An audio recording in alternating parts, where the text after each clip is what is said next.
아멘. 오늘 이제 17번째 시간 욥기 강의를 이제 마무리하는 시간입니다. 욥의 결말, 여러분 자막에는 그렇게 나와 있는데 주님이 주신 욥의 결말, 이게 정확하게 제목을 붙이면 주님이 주신 욥의 결말입니다. 야고보서 신약 성경이죠. 야고보서 5장 7절 말씀에 보면 주님께서 강림하시기까지 길이 참으라라는 권면을 하면서 야고보 저자가 그 길이 참아야 될 그 삶의 모델로서 농부의 사례를 들고 또 선지자의 사례를 들고 그리고 나가서 이제 욥의 사례를 들고 있습니다.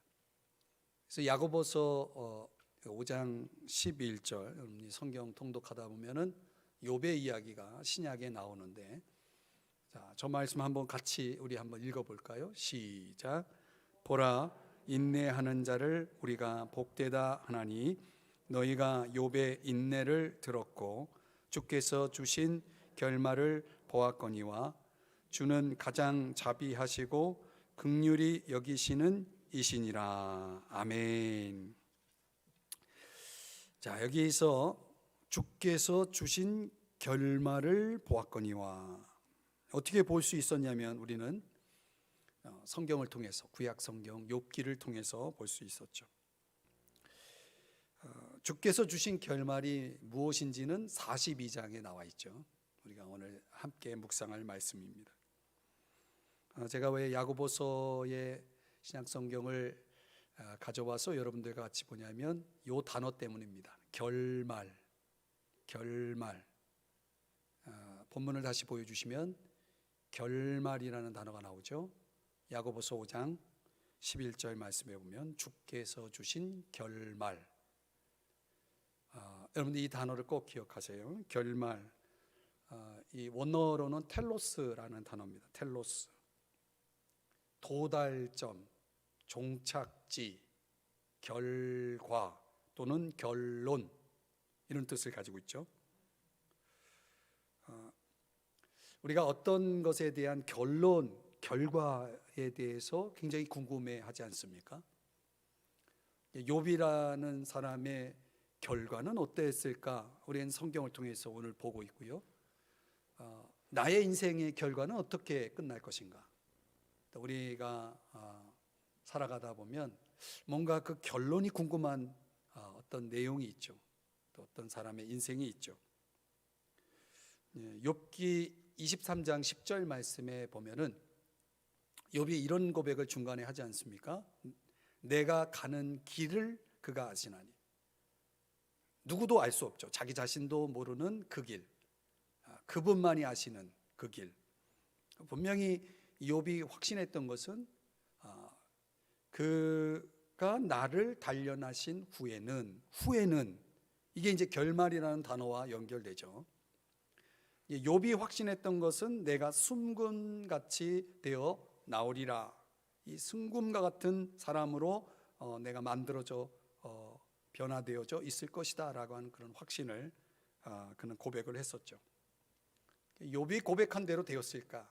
근데 오늘 우리가 본문에서 찾아보고 있는 그 욥의 결말을 보면서 그것을 한번 확인해 보도록 하겠습니다.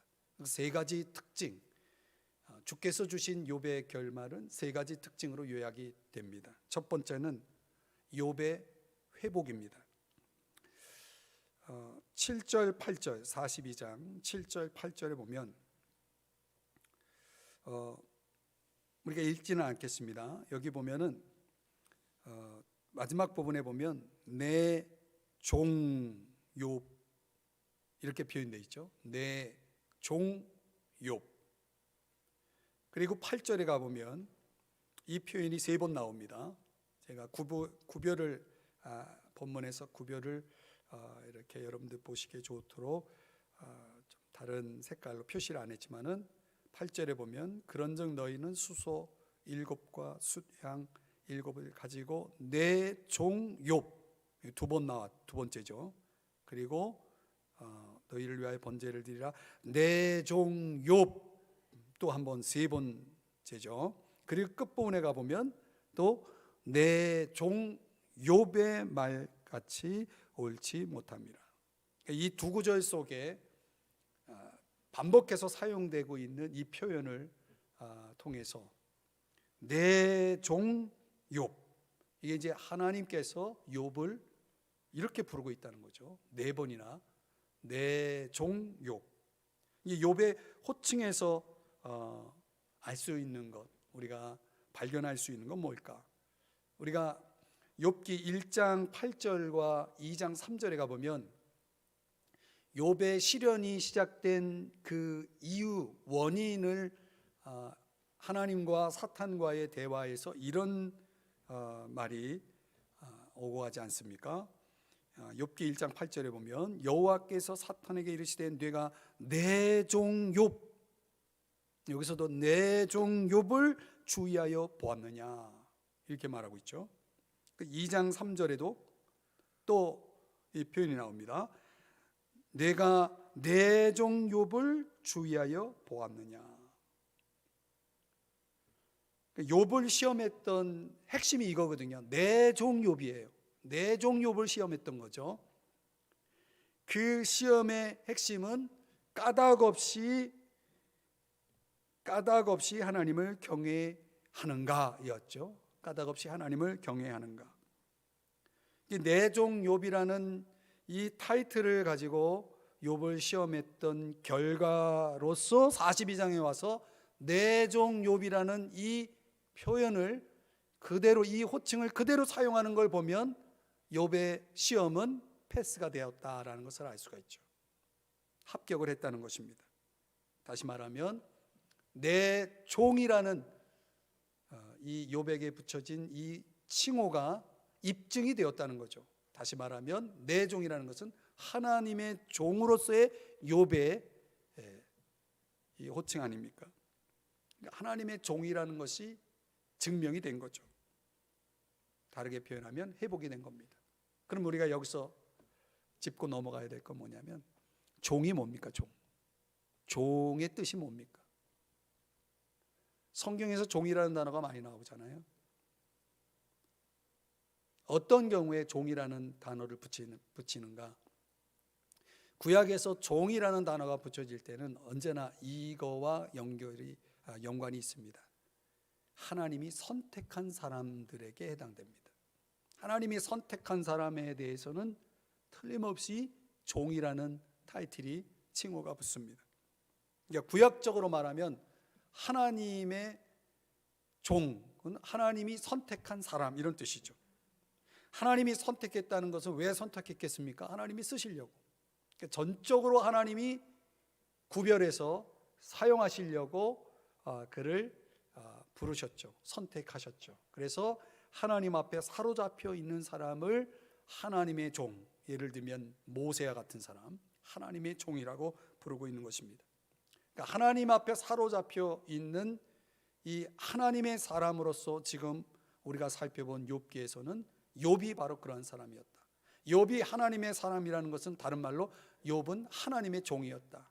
그 하나님의 종의 캐릭터로서 중요한 것은 그가 하나님을 뭐 하고 있었냐? 경외하고 있었다는 것입니다.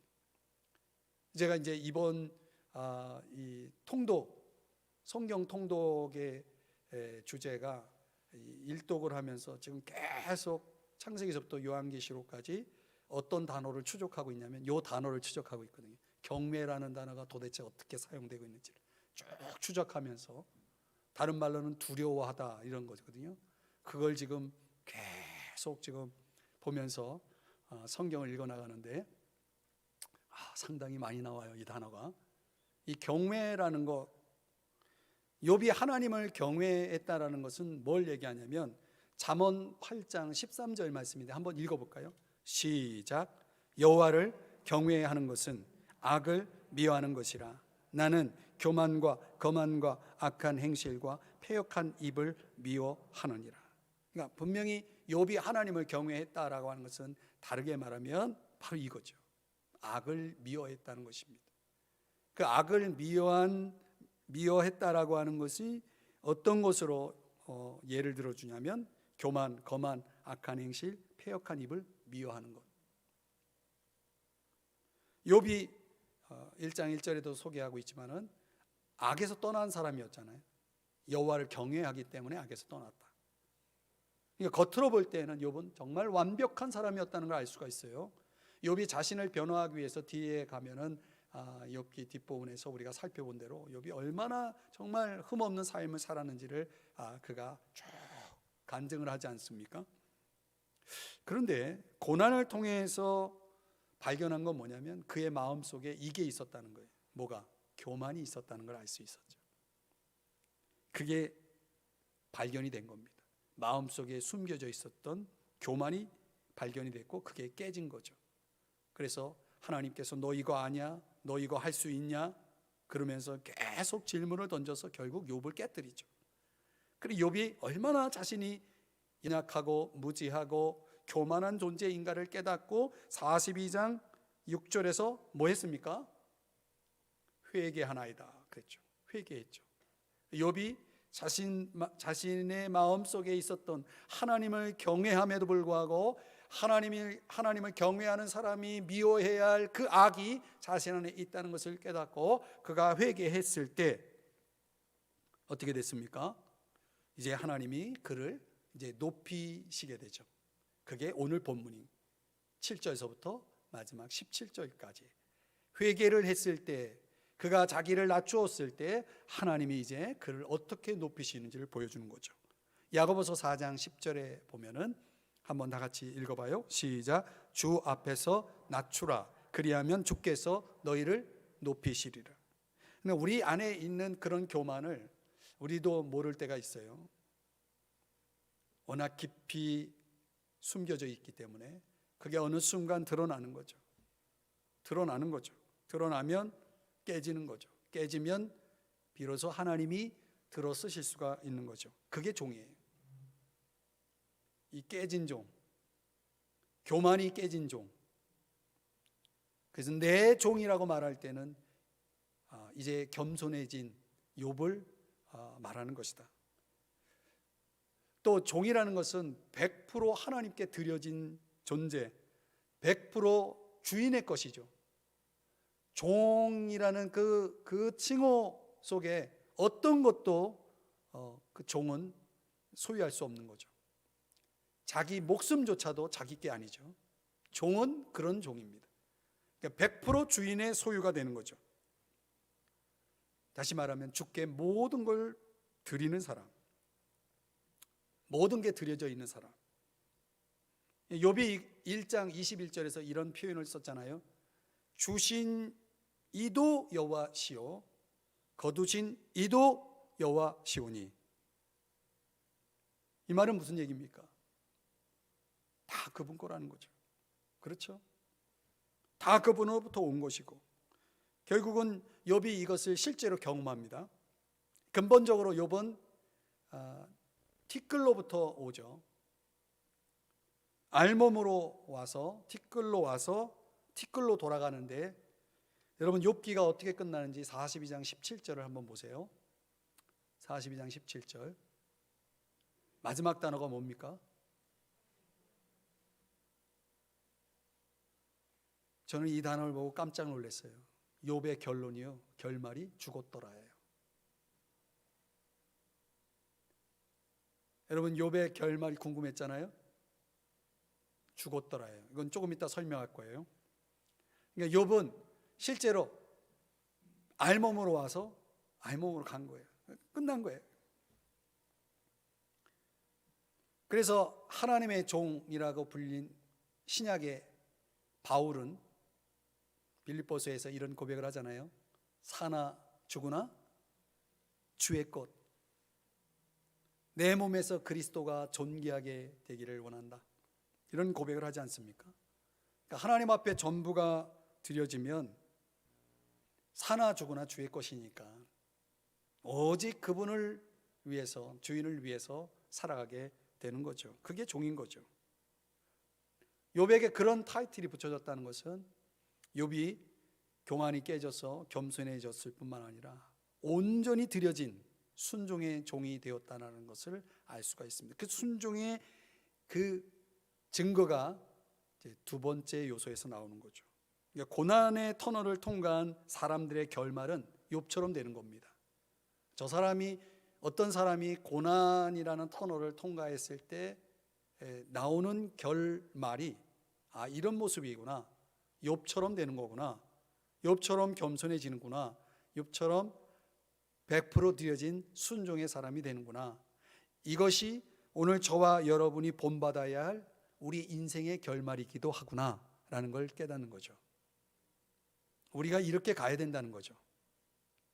우리의 인생의 끝점에서는 우리가 그분 앞에 이런 모습이어야 한다는 거죠. 내 종, 여러분의 이름이 그 다음 나와야 되는 거죠. 두 번째로요,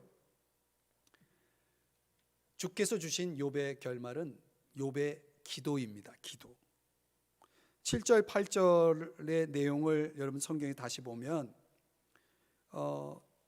하나님께서 누구를 향해서 말씀하시냐면 욥의 세 친구를 향해서 말하는데, 그 세 친구 중에 가장 나이가 많은 엘리바스를 대표자로 해서 세 친구를 뭐 하시냐면 책망하는 내용이 나옵니다. 너희가 나를 가리켜 말한 것, 그 세 친구들이, 욥의 세 친구들이 하나님에 대해서 가리켜 말한 것이 내 종 욥의 말같이 옳지 못하다라고 판정을 내린 겁니다. 그걸 7절 8절에 두 번에 걸쳐서 말씀하시죠. 욥의 친구들이 계속 주장했던 게 뭡니까? 욥, 너가 고난당하는 건 너의 죄 때문이야 라고 주장을 했죠. 아주 잔인할 정도로 계속해서 욥을 정죄했던 거 아닙니까? 그래서 이 고난이라고 하는 것을 통해서 하나님이 이루시고자 하는 목적, 이 죄의 문제가 아니라 죄라는 것과 연결되기보다는 하나님이 이루고자 하는 어떤 그런 특별한 목적에 의해서 욥에게 고난이 주어졌다라고 하는 차원의 그런 하나님의 능력이나 지혜와 어떤 그 주권에 대해서는 전혀 세 친구들이 이해하지 못했다는 거예요. 여기서 우리가 알아야 될 것은, 분명한 것은 욥의 세 친구들의 눈에 보여진 것은 분명히 하나님의 생각과 다른 것이었다는 것을 알 수가 있죠. 그래서 말인데요, 여러분, 우리 눈에 보이는 것이 전부가 아니라는 걸 아셔야 됩니다. 우리 인간이 본다는 것이, 우리 인간의 눈으로 보여지는 것이 전부가 아닐 수 있다는 거예요.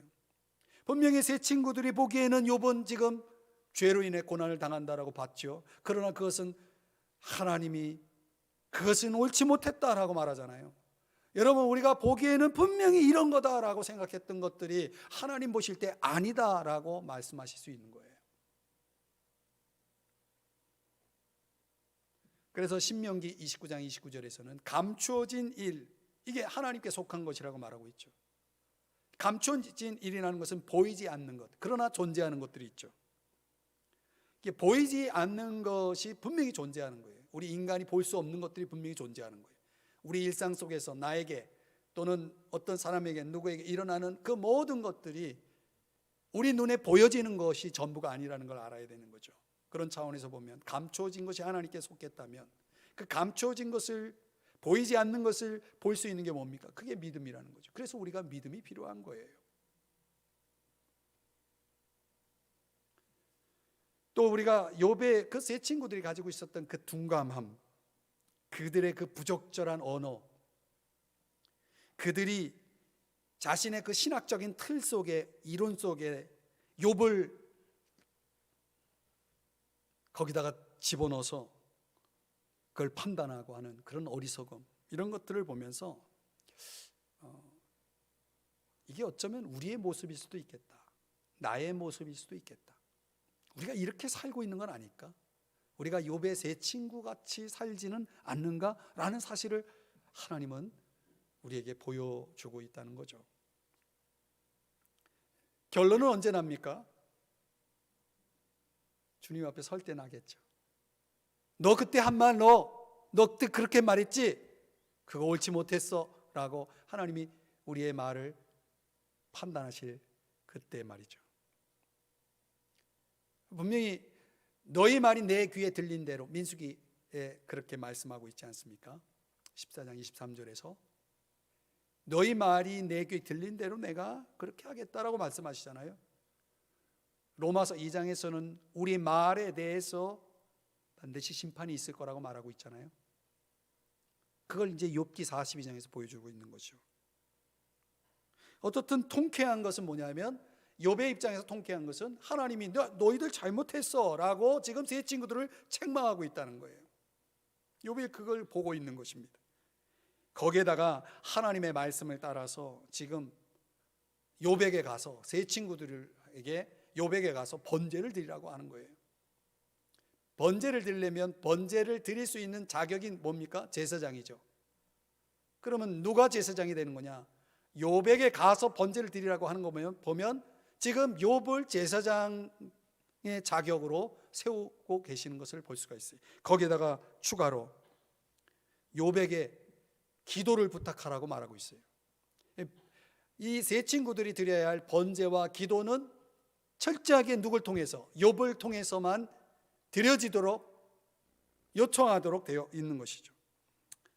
이 말은 무슨 얘기냐면, 욥의 중보가 없이는 이 세 친구들은 하나님 앞에 이제 설 수가 없는 거예요. 구원을 받을 수가 없는 거죠. 마치 예수 그리스도의 중보의 사역을 보여주고 있지 않습니까? 베드로전서 2장 22절에서부터 24절의 말씀을 보면,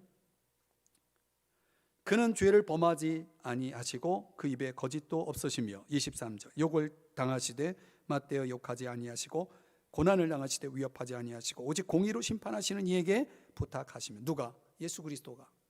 24절 다 같이 읽습니다. 시작.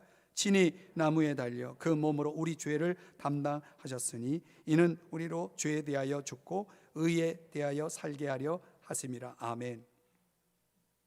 그 뒤에는 왜 안 읽어요? 그가 채찍에 맞음으로 너희는 나음을 얻었나니.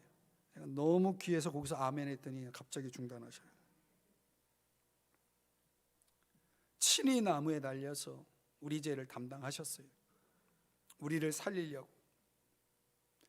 이제는 욥이라는, 내 종 욥이라는 사람이 그 세 친구를 살릴 수 있는 유일한 중보자가 되어 있는 것입니다. 욥은 분명히 우리가 앞에서 다 살펴본 내용이지만 16장 19절에서는 나의 중보자가 높은 데에 계신다 이런 고백을 했고요. 또 욥기 19장 25절에서 나의 대속자가 살아계시다라고 말하고 있어요. 그러니까 욥에게는 그런 믿음이 있었어요. 분명히 하나님이 나의 중보자가 되어 주실 것이고 나의 대속자가 되어 주실 거라는 하는 그런 믿음이 분명히 있었어요. 이 믿음은 아마 욥이 죽어서 다시 부활하여서 나의 중보자 대속자로 인해서 내가 다시 내 영원한 삶을 시작할 것이라고 하는 그런 믿음의 표현이었을 거예요. 그런데 이게 웬일입니까? 그가 살아 생전에 중보자와 대속자의 역할을 하게 되리라고는 생각을 못했겠죠. 아마도 예수 그리스도를 믿음으로 바라보는 그런 계기가 되지 않았을까라는 생각이 듭니다. 자, 여기서 우리가 조금 더 나가서 욥의 기도에 대해서 우리가 생각해 봐야 되는데요. 자, 한번 욥의 입장을 한번 생각해 보세요. 여러분을 지독하게 괴롭혔던, 정죄했던, 비난했던 어떤 사람이 여러분에게 머리 숙여 나를 위해 기도해 달라고 요청해 오면 여러분은 기도해 주실 거예요? 아니면 거절하겠어요? 어떻게 하시겠습니까? 욥이 그 세 친구들이 찾아왔을 때 어떤 심정이었을까 한번 생각해 보세요. 너희들은 쓸데없는 의원이야 하면서 제발 나를 불쌍히 여겨다오, 불쌍히 여겨다오 이렇게 호소했건만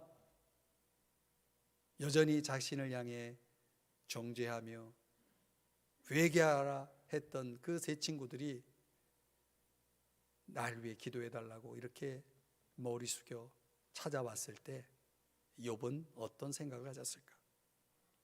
저는 쉽지 않았으리라 생각합니다. 쉽지 않았으리라 생각합니다.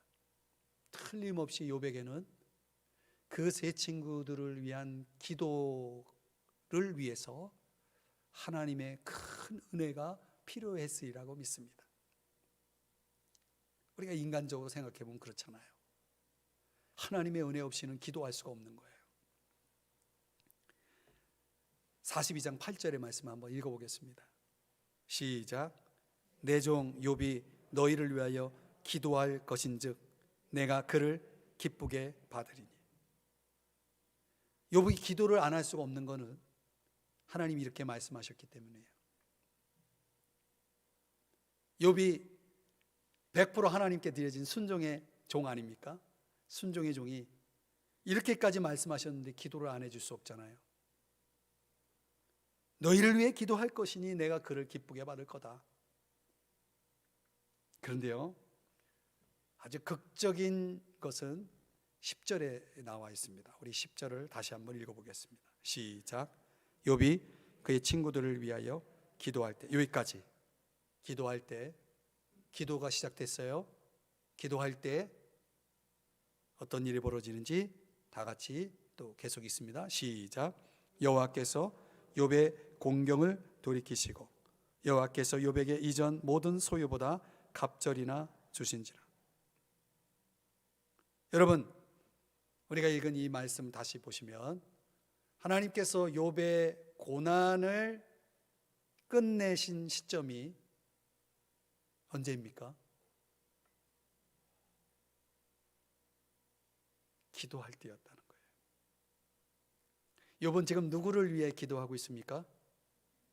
네, 친구들을 위해 기도할 때였다는 거죠. 대반전이 일어난 것입니다.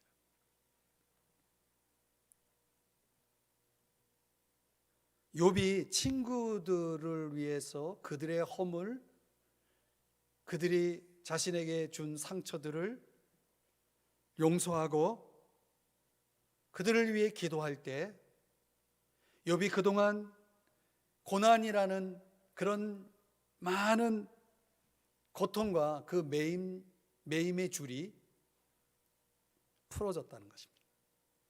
이게 참 놀라운 거 아닙니까? 왜 하나님은 이 시점에서 욥의 공경을 돌이키셨을까? 이때 욥의 몸이 치료를 받았다는 거예요. 욥의 몸이 다시 건강한 몸으로 돌아왔다는 거예요. 욥의 모든 고난이 끝이 났다는 것입니다. 여기서 우리는 두 가지 메시지를 본문에서 깨달을 수 있습니다. 하나는 고난은 언제일지 모르지만 끝이 난다는 거예요. 두 번째는 용서가 중요하다는 거예요. 근데 이 두 가지가 왜 이렇게 고난이라는 것과 용서라는 것을 결합시켜서 욥의 기도 속에다 집어넣거든요. 이게 뭘 의미할까? 제가 묵상하다가 제가 깨달은 게 있습니다. 이게 바로 십자가였구나 라는 걸 깨달았습니다. 놀라운 묵상이죠. 묵상의 결과죠. 여러분, 우리의 고난이, 죄의 고난이 언제 끝나는지 아십니까? 주님이 십자가에서 죽으실 때 끝났다는 거예요. 주님이 십자가에서 뭐 하셨는지 아십니까? 볼까요? 누가복음 23장 34절 다 같이 시작. 아버지, 저들을 사하여 주옵소서. 자기들이 하는 것을 알지 못함이니이다. 뭘 하셨어요? 우리를 위해서 기도하셨잖아요. 무슨 기도? 용서의 기도.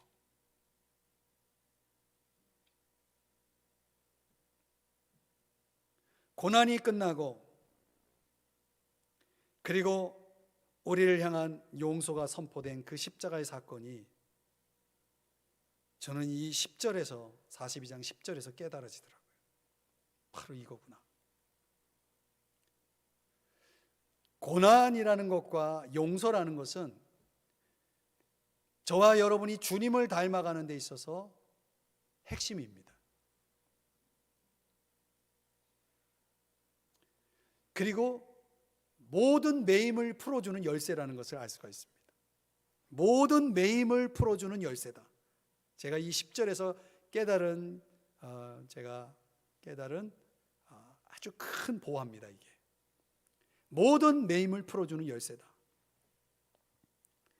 스데반이요, 여러분 스데반 집사 아시죠? 그가 순교를 당하면서 드린 기도가 뭡니까? 사도행전 7장에 보면 이 기도죠. 다 같이 시작. 주여 이 죄를 그들에게 돌리지 마옵소서. 그리고 성경은 뭐라고 했냐면 잔이라 그랬어요. 잔이라. 여러분, 스데반이 이 기도를 하고 잠에 들어갔을 때, 깊은 잠이죠. 이제 부활의 때에 일어날 잠이죠. 그 잠에 들어갔을 때 누가 깨어나냐면 사울이라는 바울이 깨어나죠. 그래서 8장 1절에 이제 사울이라는 이름이 등장하면서 이제 바울의 복음 시대가 열리죠. 야, 이게 큰 메시지구나. 욥의 결말이 주는 강력한 메시지는 결국 뭐냐? 하나님과 욥의 관계의 회복이었는데 그 회복을 증명한 것이 뭐냐? 기도다. 그 기도는 어떤 기도였느냐? 용서의 기도였다는 거예요. 용서의 기도였다는 거예요. 근데 그 용서의 기도는 아무나 할 수 있습니까? 아니죠. 절대 그렇게 못하죠. 뭐가 있어야만 가능합니까? 은혜가 있어야만 가능한 거죠. 그래서 저는 이 욥의 기도를 이렇게 제목을 붙여봤습니다. 상처받은 치유자의 예배. 상처받은 치유자의 예배. 욥이 하나님을 향해서 예배를 드리는 겁니다. 지금 자신은 상처를 받은 사람이며 동시에 우리 주님으로부터 치유받은 치유자죠. 치유받은 자요, 이제 친구를 위해 치유하는 치유자로서 하나님을 예배하고 있었다는 것이죠. 상처받은 치유자의 예배. 여러분, 고난의 터널을 통과한 사람들의 결말은 무엇입니까? 기도의 삶에 있다는 것입니다. 그 기도는 어떤 기도입니까? 철저하게 이타적인 기도죠. 용서하는 기도, 축복하는 기도. 오늘 저와 여러분이 본받아야 할 모습 아닙니까? 우리 인생 속에 반드시 우리가 서야 할 결말이 있다면 바로 이러한 모습이 아니겠습니까?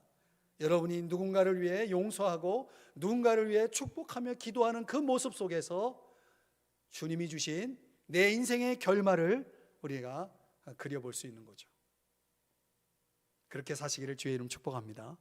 그래서 오늘 여러분들이 금요기도에 나와서 기도할 제목 가운데 여러분이 누군가를 용서하는 기도를 드리고 누군가를 축복하는 기도를 드릴 때 내 인생에 하나님이 기뻐하실 만한 결말의 모습을 우리는 잠시 경험하고 있는 거죠.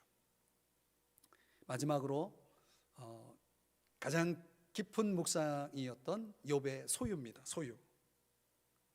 여러분, 소유하면 어떤 단어가 떠오릅니까? 갑절. 여러분 되게 좋아하죠, 이 갑절. 이왕이면 갑절. 분명한 것은 욥이 진짜 갑절의 축복을 받았다는 거예요. 10절에서 그 단어가 사용되죠. 갑절이나 주신지라. 무엇의 갑절입니까? 이전에 주셨던 것의 갑절이죠. 11절에 보면요, 42장 11절에 보면 갑자기 욥의 집에 사람들이 인산이네. 웬 사람들이 이렇게 많이 찾아옵니까? 손님들이 이렇게 많습니까? 형제가 찾아오고요, 자매가 찾아오고요, 지인들이 찾아오고요. 찾아올 때 그냥 찾아옵니까?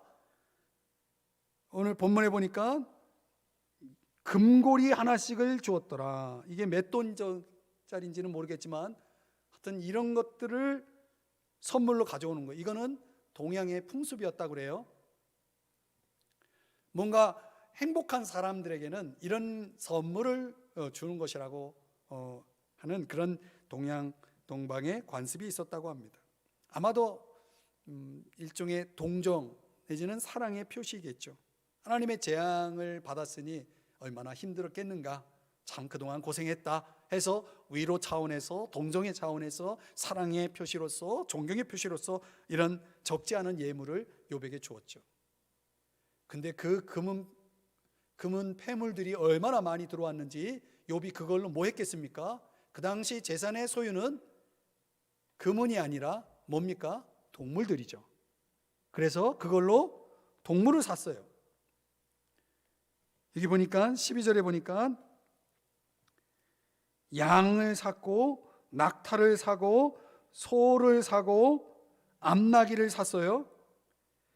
근데 여기 보니까 14,000, 6,000 막 이렇게 나오는데, 이게 갑자기 이렇게 많은 것을 샀다기보다는 학자들은 몇 마리 샀는데 얼마나 새끼를 많이 낳는지 금방 14,000마리가 되고 6,000마리가 되고 이렇게 되었을 거다, 이렇게 말하는 거예요.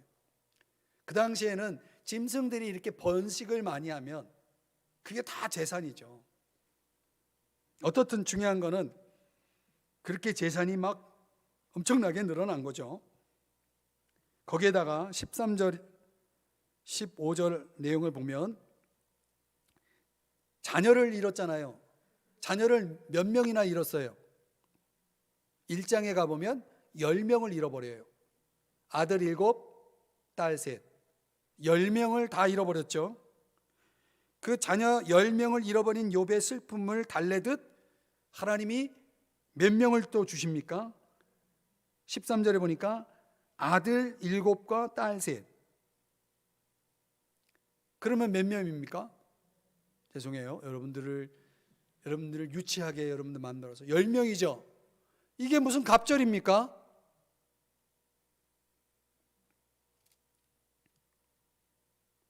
그런데 여러분 거기 이렇게 보면요, 조그만 글씨로 숫자 2가 나와 있어요. 그죠? 숫자 2가 나와 있죠. 그 관주 2라는 숫자를 성경 밑으로 쭉 내려가 보면 뭐가 있죠? 보이시나요? 여러분 성경에는 있어요? 제 성경에 분명히 있거든요. 거기에 뭐라고 되어 있냐면 히브리어로 7의 배수의 뜻도 있음. 이 말은 무슨 얘기냐면 자녀를 열을 줬지만 실제로는 배수다 이거예요. 그럼 자녀가 몇입니까? 20명이죠. 하나님이 욥에게 몇 명을 주신 거예요? 20명을 주셨다는 얘기가 아니고 10명을 주셨죠. 20명의 의미도 된다라는 얘기는 그럼 10명은 어디가 있어요? 천국가 있잖아요. 천국가 있죠. 10명이 죽어서 어디 갔겠어요? 욥의 자녀였다면,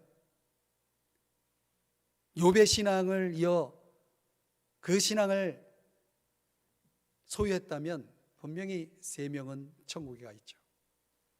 어차피 천국에 가 있든 이 땅에 있든 내 자녀는 내 자녀니까 결국은 배수가 되는 거죠. 왜 이 얘기를 하느냐? 42장 16절 17절에 보면 욥이 고난이 끝나고 몇 년을 더 살았어요? 140년을 더 살았죠. 학자들은 욥의 고난이 60세에 시작됐다. 60세에 시작됐다. 어떤 학자는 70세에 시작됐다. 그럼 플러스 140 하면 적어도 욥은 몇 세까지 살았다는 얘기입니까? 70으로 따지면 2배수를 플러스 한 거죠. 그죠? 배수를 플러스 한 거죠. 그래서 약 200년은 살았다는 거죠. 창세기 25장에 보면 아브라함이 몇 세에 죽어요?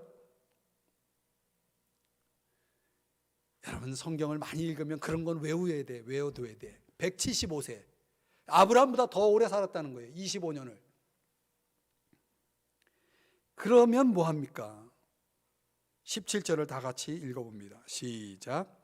욥이 늙어 나이가 차서 죽었더라. 아니, 갑절의 축복을 얘기하더니 왜 죽었더라로 끝나요? 그래서 제가 이 말씀을 묵상하면서 깨달은 게 이겁니다. 왜 욥의 이야기는 이렇게 끝나야 하는가? 이게 끝인가? 여러분, 욥의 이야기가 여기서 끝일까요? 성경이 말하는 욥의 번영이 이 땅에서 갑절의 축복을 받는 것이라면 천년 만년 살아야지 그게 축복 아닌가요? 욥이 죽었다면 그 축복이, 갑절의 축복이 욥에게 축복일까요? 그래서 묵상을 다시 시작해 보니 여기서 놀라운 진리를 하나 깨닫게 되었다는 것이죠. 하나님이 욥에게 주신 갑절의 축복이 진정 무엇일까라는 것입니다. 하나님이 욥에게 주신 갑절의 축복, 도대체 그것은 무엇일까? 이 땅에서 다 두고 가는 일시적인 이 세상의 번영이었을까? 아니면 10명의 자녀들이 있는 저 천국, 거기서 보내게 될 하나님의 생명에 있는 것일까? 저는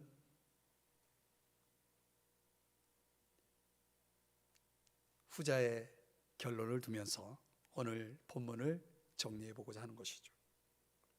여러분, 주님이 고난의 터널을 지나는 모든 사람들의 결말로서 약속하고 있는 것은 갑절의 축복입니다. 그러면 그 갑절의 축복은 과연 이 세상의 번영을 이야기하는 것일까? 아니면 저 하늘의 기업을 이야기하는 것일까? 여러분은 무엇이라고 생각하시나요? 신약의 개념으로 보면 예수님을 보세요. 이 땅에서 갑절의 축복이 있었나요? 바울을 보세요. 베드로를 보세요. 그들에게 진정 갑절의 축복이 있었나요? 수많은 주님을 따랐던 제자들의 생애 속에 갑절의 축복이 있었나요?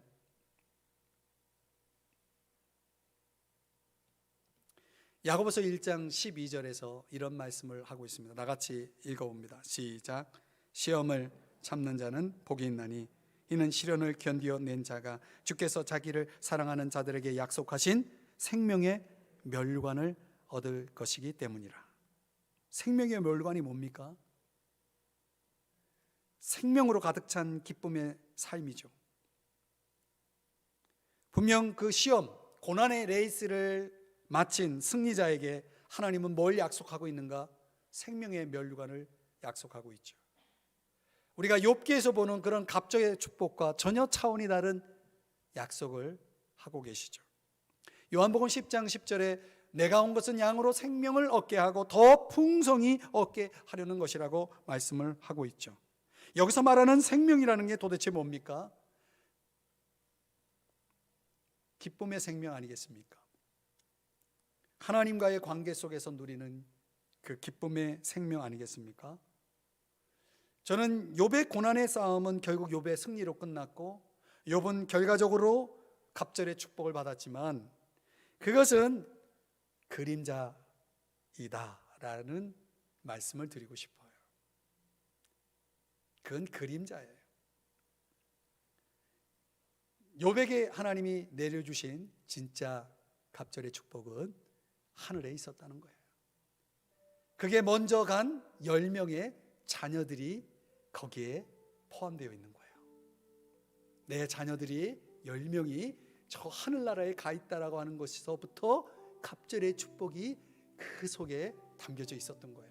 이게 관조로 작은 글씨로 미세하게, 우리 성경에 작은 글씨로 미세하게 이 성경이 기록해 주신 그 말씀 속에서 우리는 놀라운 진리의 보화를 찾아낼 수가 있는 거예요. 여러분, 우리가 이 땅에서 얻을 수 있는 축복이 뭡니까? 믿음의 자녀 아닙니까? 믿음을 잘 가지고 저 하늘나라 기업을 얻을 나의 자녀들. 살아있는 동안 저와 여러분이 이 땅에서 누릴 수 있는 은혜와 소망이라는 것은 끝이 아니라는 것, 이걸 보여주고 있는 거예요. 끝이 아니다. 죽었더라. 그래서 어떻다는 거냐? 그 다음이 있다는 거예요. 영원한 것이 있다는 거예요. 저 하늘이 있다는 거예요. 그래서 베드로전서에서 보면은 이 표현이 참 기가 막힌 표현이에요. 자기의 영원한 영광에 들어가게 하시니가 잠깐 고난을 당한 너희를 영원한 영광에 들어가게 하신 그분, 그 영원한 영광에 초점을 맞춰야 되는 거예요. 이 땅에서는 잠깐 고난으로 멈추겠지만 말이죠. 그래서 지금도 주님은 우리에게 은혜를 부어주시는 겁니다. 장차 천국에서 누리게 될 그 기업의 상을 얻을 소망 가운데 살아가는 내 종 욥과 같은 사람들을 향해서 우리 주님은 그런 메시지를 지금 주고 있는 거예요. 우리가 이것을 본받아야 한다라고 말씀하고 있는 거죠. 위에서 부르신 부름의 상을 위하여 달려갔던 바울의 삶처럼 말이죠. 저 하늘의 보화를, 하늘의 상을, 하늘에 보내진 그 수많은 영혼들을 바라보면서 살자는 거예요. 우리보다 앞서간 저 믿음의 사람들을 바라보면서 살자는 거예요. 영원히 살아갈 저 하늘나라의 삶을 사모하면서 소망하면서 살아가자는 거예요. 그게 하나님이 저와 여러분에게 주시고자 하는 갑절의 축복인 거예요.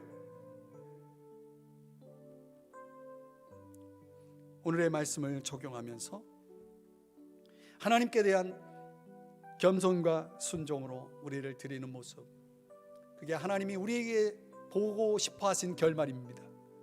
이웃을 향해 용서하며 축복하는 삶을 하나님은 우리의 인생의 결말로 보고 싶어 하시는 것이죠.